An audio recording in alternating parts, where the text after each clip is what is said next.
up guys, ici Nick de Golden Option. Aujourd'hui je suis très content de faire cette vidéo pour vous, complètement gratuitement, parce que je me suis rendu compte qu'un trop grand nombre de traders ne savaient aucunement comment gérer son capital et que ce côté du trading est un très grand côté. Vous deviez absolument bien maîtriser comment bien risquer son capital, ce qui veut dire comment utiliser un bon risk management sur chacun de vos trades. Durant cette vidéo, nous allons voir comment appliquer un risque de 1 à 5% sur tous vos trades, comment mettre la bonne valeur du PIP selon votre nombre de stop loss, car par logique, vous ne deviez jamais trader avec le même lot, un lot fixe. Je vous déconseille ça fortement. Du moins pour les traders qui ont moins d'expérience, d'accord? Et troisièmement, je vais vous montrer mon outil de prédilection que j'utilise tous les jours qui me permet d'appliquer un bon risk management sur mes trades. D'accord? Alors, une petite statistique comme ça. 60%, la moyenne de tous les traders regroupés et un taux de réussite de 60%. Ça veut dire que la moyenne des traders gagne 60% de leur trade. Mais comment ça, 90 d'entre eux perdent leur argent constamment sur le marché? Il y a une raison à ça et c'est le risk management. La plupart des traders, leur stop loss, ils perdent plus d'argent que lorsqu'ils prennent des take profit. Et ça, c'est la façon carrément de ne pas être profitable sur le marché. D'accord? C'est bien important, premièrement, de toujours appliquer un risque de 1 à 5% sur tous vos trades. Et c'est bien beau mettre un risque de 1 à 5%, mais vous devez le garder constamment. Je vous conseille minimalement 2 semaines à 1 mois de rester sur le même risque, côté pourcentage de votre compte, par trade.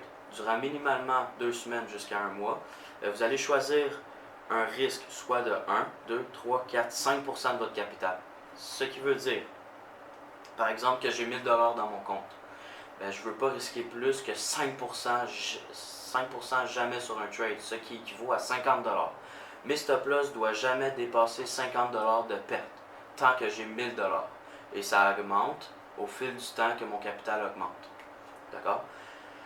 La deuxième règle, qui est bien importante également, est le ratio. Le ratio en fonction du nombre de pips de stop loss qu'on a et du nombre de pips de take profit qu'on a. On veut toujours prendre des trades en ratio de 2 pour 1 minimum, ce qui veut dire qu'on a 2 fois plus de pips en take profit que de pips en stop loss. Et c'est bien important de respecter ce ratio-là. Pourquoi? Car si on applique un bon risk management, ce qui veut dire 1 à 5% sur chaque trade, en combinant avec nos ratios de 2 pour 1 minimum, puis quand je dis 2 pour 1, c'est pas j'ai une opportunité, je mets mon stop loss n'importe où, mon take profit n'importe où, tant que ça convienne à un ratio 2 pour 1. C'est bien important que graphiquement parlant, techniquement parlant, le graphique doit nous donner une opportunité de ratio en 2 pour 1. Ça veut dire, mon stop loss, stratégiquement parlant, il est placé là. Take profit, stratégiquement parlant, placé là. Ça nous donne un bon ratio, on y va. Sinon, vous ne prenez pas le trade. C'est pas grave. On peut passer à côté des trades s'ils ne nous donnent pas une bonne opportunité de gain. Okay? Si on n'a pas un bon retour sur investissement, ça veut dire 2 fois plus de gains de perte. Moi, je ne veux pas faire des investissements comme ça. Ça veut dire que je prends seulement des investissements que je peux faire 2 fois plus que ce que je risque. D'accord? Alors, si on applique le 1 à 5% par trade, le ratio 2 pour 1, vous avez seulement besoin de gagner 45% de vos trades en moyenne. Ça veut dire que vous pouvez plus gagner de trades que vous allez en gagner. Vous pouvez plus perdre de trades que vous allez en gagner.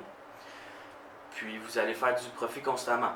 Okay? Et ça, c'est seulement grâce au risk management. Alors si on rentre un peu dans le graphique et que je vous montre un petit exemple dans ma chart, je ne vais pas vous montrer une analyse de graphique, je ne vais pas vous montrer pourquoi je prendrais une vente ici sur GBP/JPY, mais je vais vous montrer comment que je viendrais gérer mon capital et comment que je viendrais risquer mon capital sur cette opportunité-là. Alors par exemple, moi ici, 150 est un niveau clé pour cette paire. présentement, nous tradons en dessous de 150, qui est un niveau psychologique et qui comporte une très bonne barrière dans le marché. D'accord? Alors, 150 a été brisé. J'attends un retest sur mon niveau clé pour continuer en short. Mon stop loss, stratégiquement parlant, je le mettrai à 150.600. Et mon take profit, stratégiquement parlant, je le mettrai à 148.500. Et je ne le mets pas comme ça pour que ça me donne un ratio de 2. OK? Stratégiquement parlant, si je rentre ici, mon stop loss vient ici, mon take profit vient ici. Car j'ai une structure ici. OK? Alors, il faudrait que j'attende que GBP/JPY revienne jusqu'à mon niveau ici. Et ici, je rentrerai en vente. Rendu à ce moment-là, comment venir appliquer un bon risk management? Nous allons seulement prendre notre nombre de pips de stop loss. Okay? Ça veut dire j'ai 1000$ dans mon compte.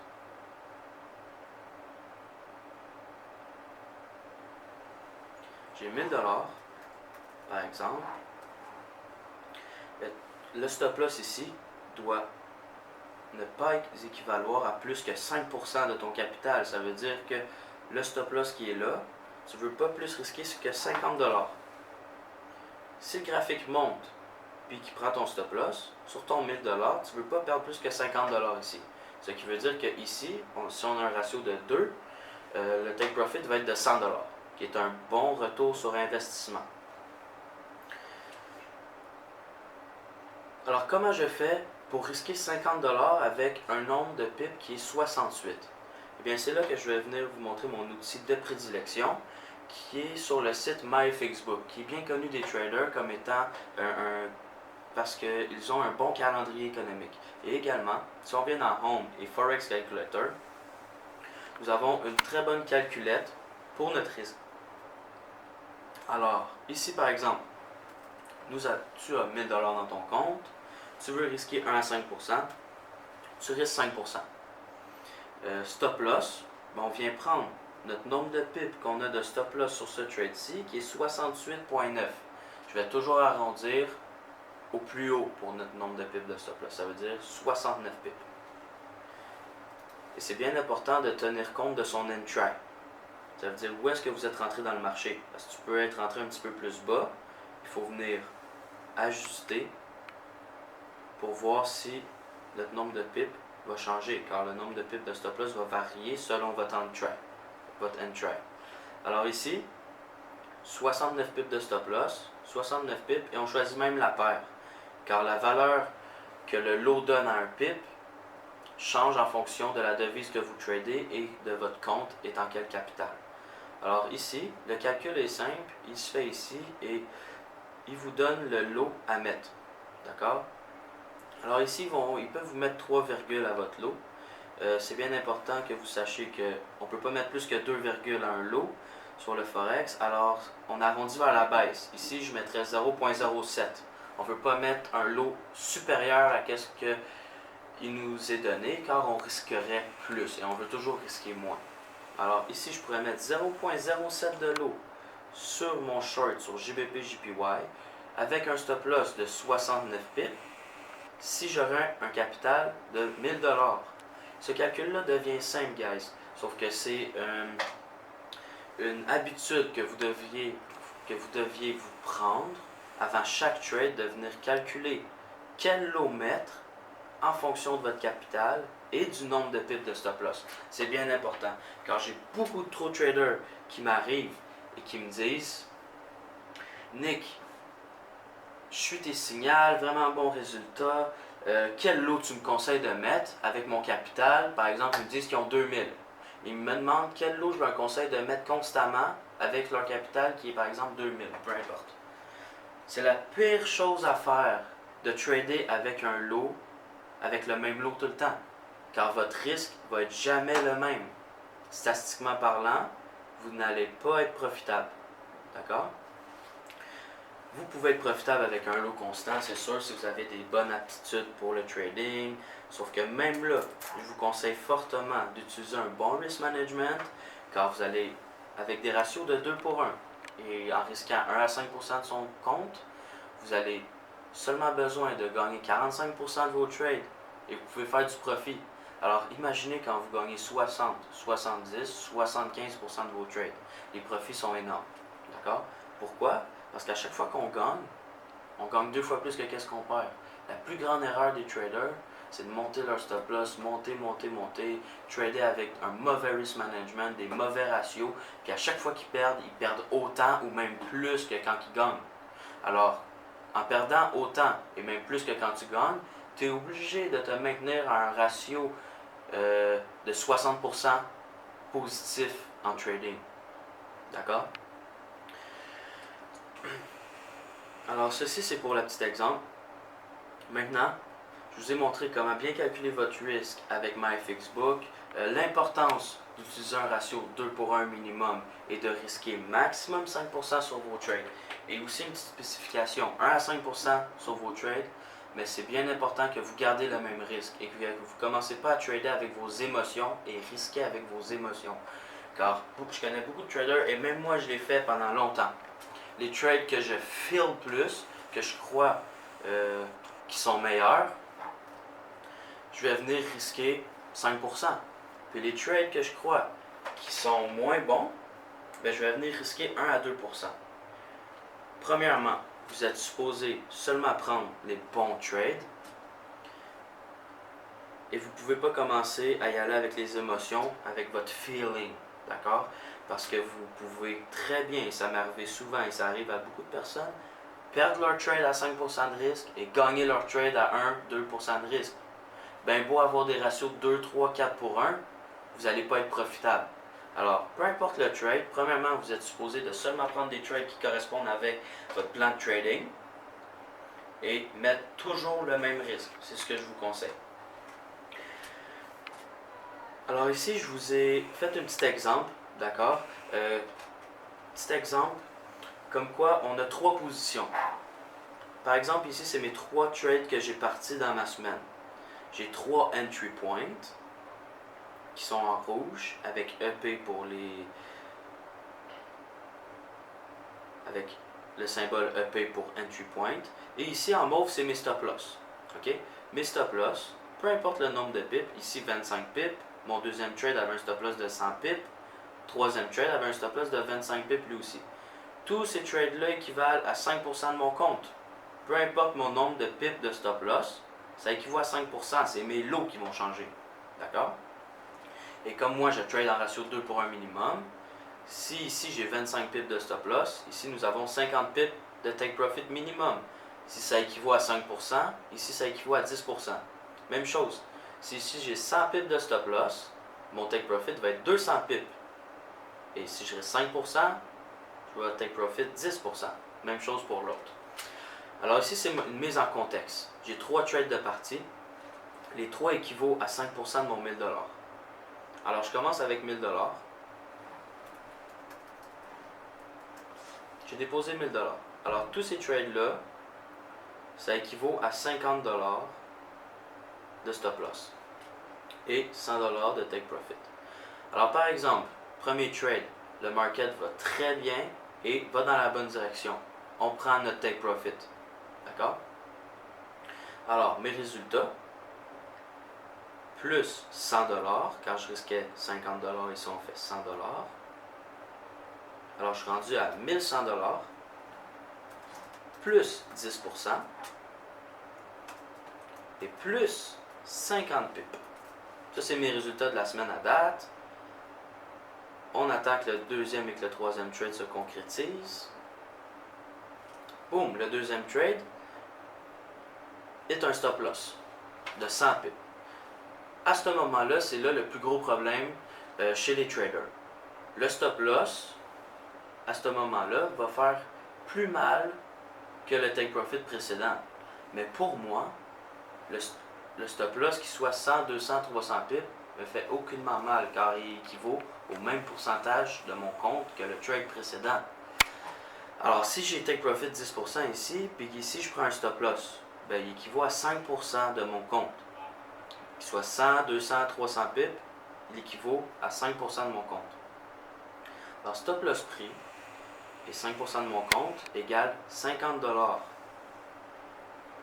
Alors ici, après mon stop loss de 100 pips, je suis à 1050 $, car ici ça équivalait juste à 50 $. Je suis à 1050 $, toujours dans le profit, plus 5%, car avec le trade gagnant, j'ai fait 10%, avec le trade perdant, j'ai perdu 5%, on est toujours dans le positif de 5%, et j'ai perdu 75 pips. C'est là qui est vraiment intéressant le risk management. Sur 2 trades, j'ai gagné un trade, j'ai perdu un trade, j'ai 50% de success win, je suis dans le profit de plus 5% et j'ai perdu 75 pips. Alors c'est là que les pips n'ont aucun rapport au forex. Les pips, c'est seulement une unité de mesure.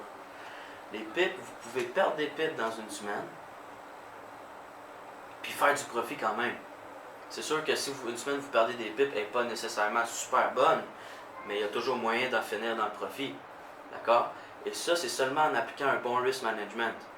Alors peu importe, même si je prends un autre stop loss sur le premier trade, puis que le market va mal cette semaine, puis que je finis avec 2 stop loss puis un take profit, puis que le market a vraiment été mal, on s'entend, j'ai 33% environ de succès. Alors ici, j'ai perdu 50 $ encore. Je reste mon compte à 1000 $ à plus 0%, et j'ai perdu 100 pips. Alors moi comme trader, j'ai parti 3 trades. J'ai perdu 2 trades. J'en ai gagné un. J'ai perdu 100 pips dans ma semaine. J'ai pas perdu d'argent. Voilà la magie du risk management. So, merci d'avoir écouté cette vidéo. Nos formations en groupe sont disponibles à n'importe quel moment pour vous. Vous avez juste à cliquer sur le lien en dessous dans la bio pour nos formations en groupe, nos formations privées aussi qui sont disponibles avec moi. Et bien aussi, on a nos formations en ligne. Et il ne faut pas oublier aussi, on offre des signaux VIP. Actuellement, on a 62 membres qui payent 100 $ par mois, USD, pour suivre mes analyses et mes trade alerts que j'envoie. Alors ici, vous êtes directement dans mon channel, vous voyez les analyses complètes sont envoyées. Pas toujours complètes en fait, car j'essaie de garder ma stratégie pour mes étudiants, mais avec chaque trade a son analyse avec l'entry point, les stop loss, les take profit et les updates après, quand mettre son stop loss break-even, comment manager son trade. Il y a beaucoup de no edge dans ce channel-là, alors ça vaut la peine. Vous avez juste à cliquer le lien dans la bio, puis merci beaucoup guys.